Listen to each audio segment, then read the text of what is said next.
Hey everyone, welcome to the Commerce Experience podcast. We are in my favorite city, Charlotte, North Carolina, and I have Roxy Couse with me. We're both here for our marketing and leadership offsites. So I'm really excited that you've joined us. She is the Director of Customer Experience. And if you're new to the show, my name is Elena. I'm your host. I'm the Senior Manager of Community and Social Media. And we're trying something new with this episode while we're here together in person. I thought we could dissect the phenomenon of luxury e-commerce. Now, is it on the rise? Is there a bubble that's about to burst? As a marketer myself, and with Roxy having over a decade of merchandising experience, we're noticing a large market shift, and I really wanted to break it down today. So let's get into it. You actually saw this article in the New York Times, and it's called, "Has the Luxury E-Commerce Bubble Burst?" Now, being a marketer, I feel like we hear this every other week, but email is dead, SEO is dead, cold calling is dead. Do we actually think the luxury market is bursting, or is it just more indicative of a market shift overall? What do you think? Yeah, and I mean, people are always talking about like e-commerce is dead or whatever. And just going back to just our Bloomreach data and what we're seeing, we were looking at quarter over quarter, so 2024 versus 2023. And what we're seeing is that traffic is up. So like people are still shopping and browsing, but we're seeing revenue being down and conversion being down, which that could say a number of things. That means that people are starting their research online, which is consistent with like high consideration purchases. I mean, I've worked for many different businesses in my career, one being appliances, where like this is like a huge dollar purchase, yeah. where people would start their research on the brand site, and this is very expensive. So then they go on and like they buy it in store. I think that's consistent with like the luxury vertical also. It's like this is a very expensive purchase. And while you do want to do some comparison shopping and things online, when you're ready to buy, you're probably going in the store, like just so that you can experience the product in person before you actually swipe your card. I am such a experienced shopper. I want to Me too. feel it. I want to touch Me it. too. I want to like mull over it for a little while. I know. Especially if I'm paying a lot of money. I know. Yeah, That's just me. I can't imagine. I know there's people who buy cars online, like a Tesla. I like could never. You've designed it, and then like you're just ready to pick it up. I just feel like once I got the product, I'm gonna find something wrong where like I do need to experience it before. And then you're going to be mad at yourself because you're like, I didn't come see it first, and Buyer's here I am. remorse is like, that's real. It's the worst. Well, obviously we're in e-commerce, and we talk to a lot of brands, and at the time, I mean, I guess over the past decade, luxury e-commerce was exciting when you could shop online, and it was exclusive brands and products and free returns, and then maybe that 90-minute delivery service with the luxury items. But now it's becoming less of a novel concept because everyone is shopping online, and every retailer can sell online. Do you think that luxury brands are feeling that in a sense where they have to differentiate themselves because you could shop at Walmart.com and then you could also shop at YSL, you know? Right. What do you think? Right. I think luxury brands are more accessible than they have ever been before, so like marketplaces are huge, Amazon, Walmart. Like I think it's so important to meet the customer where they are. Like when you luxury brands and even like manufacturers try to train a customer to like come to us to buy, like direct to consumer has been huge, especially in the COVID years. But I do think that what you might have been considered like a premium experience in the past is like table stakes, like Amazon with their like, I mean, 1-day shipping now, like same day, like based on like where you are, customers like expect that. And so it's so important for even as like a luxury brand for you to like raise the bar, continue to elevate and think about like, how do I create a really good experience, whether that be through personalization, because not every customer looks alike, their preferences differ, or just thinking about like a differentiated experience.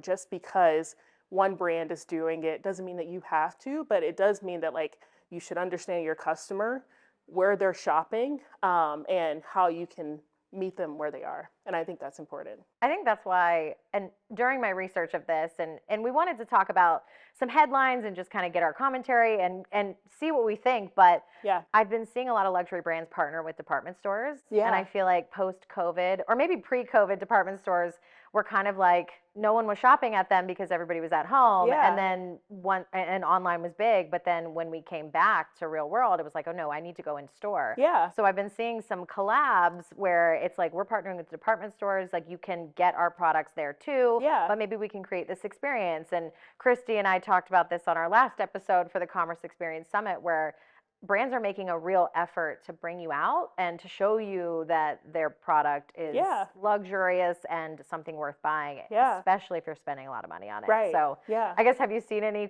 fun collabs like that? I guess department stores is kind of like a unique collab because the direct to consumer is now popular as well. I mean, I definitely do. I mean, for example, like Lululemon, I've seen like their like pop-ups, which is awesome. Like actually the mall closest to my house, there was like this pop-up for a really long time. And I'm pretty sure they were just trying to prove the value, like, can this be impactful? And now there's like a actual store, which I think is really cool. I do think I see like premium brands at like Target now, like Levi's is like a mid price point, but I mean, when you're shopping for denim, like that can be like that's high consideration too, depending on where you usually shop. But like you see like these pop-up experiences, I see like partnerships like Ulta being purchased at like in Target, like or Sephora and Kohl's, like these and these are like retailers like partnering with each other. But I think brands are also doing that as well and just figuring out like where's the best place to buy my products. I think this is also like understanding the personas of your customers. Like for me, for example, like I might have on Lululemon leggings, but then like my shirt and my jacket came from like Target or like Walmart. Like that's the same customer. Like not everything head to toe is like is like luxury. So just understanding that customer holistically is so important because that allows you to be like, oh, I know who our customer is. I know where they shop, and I'm going to meet them like where they are. And I think that's really the pressure's on for retailers, and I think we talk about that a lot on this podcast, to where if you're not stepping up your game on all levels, and the omni-channel is really important, where I love what you said, they're searching online, they're doing their research, but maybe they're heading in store for an event that you might have. Yeah. So the pressure is on for sure, but I want to get your take, and we're both millennials, so we joke about kind of the millennial shopping habits, but I want to talk about Gen Z because I saw something interesting about the fact that they are now the Dupe Generation. Yeah. And 6 billion views under the hashtag Dupe. Yeah. And I feel like they care so little about having the designer or the luxury item. Yeah. They're like, how can I get the look for less? Yeah. And is that affecting the luxury e-commerce bubble at all? What is your take on that? I think so too. I think it is. I mean, that's like the trend about like quiet luxury. Like people don't necessarily want to be like pushing brands out loud necessarily. Like, you know, your outfit could be expensive, but like you would never know because of this like quiet luxury trend. But I think also it doesn't even matter what the price point is. Like if the brand is premium and they can get it for less on like Amazon, like you see a lot of that. Like people are buying dupes. Like, where can I get this item that looks just like the one that everybody's wearing that's a luxury brand for less? And I don't think that trend is going to slow down. I feel like, and maybe it's the girl thing in us, but like anytime you say, oh my God, I love your outfit, where did you get it? I know. And you want to feel like you got a steal. Yeah. And there's something exciting about that. We're like, I got this steal and you can get it too. And you didn't have to spend thousands of dollars. It's almost like if you do spend thousands of dollars, you're the weirdo. Yeah. Like, I don't know. And not literally, because I do think that there is a market for people who really love the high-end stuff. But I think maybe we're in a situation where we're all maximizing the amount of money that we have to spend on extra purchases. And if I can get 10 things for the price of that one bag that I really think I might want, I can deal with something that looks similar but not the same. So totally, like, and to your point, it's like if somebody asks you like, where'd you get that from? You're like, girl, Walmart. It's almost like it's like a flex. Yeah, to be like, I found that on Walmart.com. Well, and I hate to see it, and I don't want to say luxury is bursting from my opinion. Yeah. I think that there is still a market. And that brings me to my next point is Gen Z even the target audience for luxury Yeah. brands? Yeah. Because Gen Z hasn't yet advanced in their career. They're probably not starting out making money enough Yeah. to be able to splurge and have those, extra expenses. So do Yeah. you think that contributes to that? And I guess, are they paying attention because they might not be their target audience? I think somewhat, but I mean, there's always going to be like fans, like, well, stans. That's the Gen Z term. The stands. Like people love Coach. Like they like, for example, they want a Coach bag. They want, like, and it's like they like curate these things that they love, and I think that's really cool. Like there's always going to be, regardless. Like, I mean, I can remember like early in my career.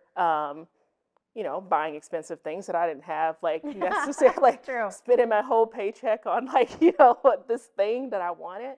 I think you're always going to have those, shoppers, regardless of like age. I know that like brands are definitely targeting the younger demographic because like these are like their buying power is only increasing. They're heavy on social, very aware, love sustainability. So like I think also like as a brand, your value prop is so important. Like someone resonates with your brand, they're gonna buy it regardless of price point. And I think we also have to consider that too. It could be an in our- aspirational thing too. If I save, and I really want that Coach Yeah. bag, that's something to work towards. So Right. it could be that level of inspiration, and you're like, work hard and you Yeah. will get this back. Yeah. And you obviously do whatever you want to do with your money, but Yeah. buy with us. Yeah. So I think also they're leaning on influencers, because if an Right. influencer says, I'm 24 and I got this bag, Yeah. and you're like, oh, should I be getting that bag too? Right. So Right. there is a little bit of peer pressure in Yeah. having the nice things, which I think maybe it's just a different way of people shopping. Yeah. I definitely agree with that. So now that we've established that retailers need to be thinking differently to meet consumer expectations and think about how they're shopping, you're the expert here. So I'm curious, what would your advice be for luxury brands Yeah. to stay on top of things, and just your take on the topic in general? Yeah. So my feedback would be to really get to know your customer, obsess over them, their wants, their needs, their desires, like where the friction is in your experience. And that's how, we talk about like just going back to e-commerce, customer lifetime value, and like building this like, customer for life. It's really going to be about obsessing over that experience. There are a lot of brands, especially luxury, who a customer buys from you once and then they never shop again.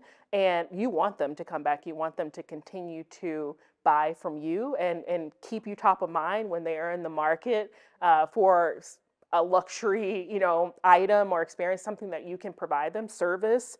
I think that's so important, like differentiating like your value prop. What do you do that's different and better than anyone else? And then also the table stakes are so important. In today's economy, you really can't afford to not do like things like free shipping, or like white glove service, especially when that price point is so high. Like Bake it in. you need to have the best experience. Like I'm talking about, if I were to call your customer service and I've purchased from you before, like you should call me by name. Like those are like those elevated experiences that make people feel special, especially when you're spending your dollars on something that is like very expensive. So experience is everything. And don't drop the ball. I think that keeping that high standard for yourself and for your customers just shows that you value them. Yeah. You'll get them to come back. I Yeah. mean, loyalty is so important, which Yep. sneak peek, we might talk about that soon on our next mini episode. Yeah. But I think those are all really great points. And I think just in the industry in general, we have to keep these things in mind. And we're going to Yeah. keep talking about it, because at Yeah. Bloomreach, we speak to brands and we figure out what they need from us Yeah. and from the technology and how to enable them as well. Right. So I'm excited to see where brands take this, and obviously the article will post it at the bottom of this link if you're watching on YouTube or if you're listening on a podcast service. Totally up to you. But as always, thanks for listening to the Commerce Experience podcast. And if you're looking for more insights like this, sign up for our newsletter. It's called The Edge, and it's all of the insights you need to stay on top of this industry. We talk about user-generated content, social commerce, conversational shopping. So click the link in our bio or scan the QR code if you're watching on YouTube or any podcast service. But that's it for now. Thanks so much for listening. We'll see you next time.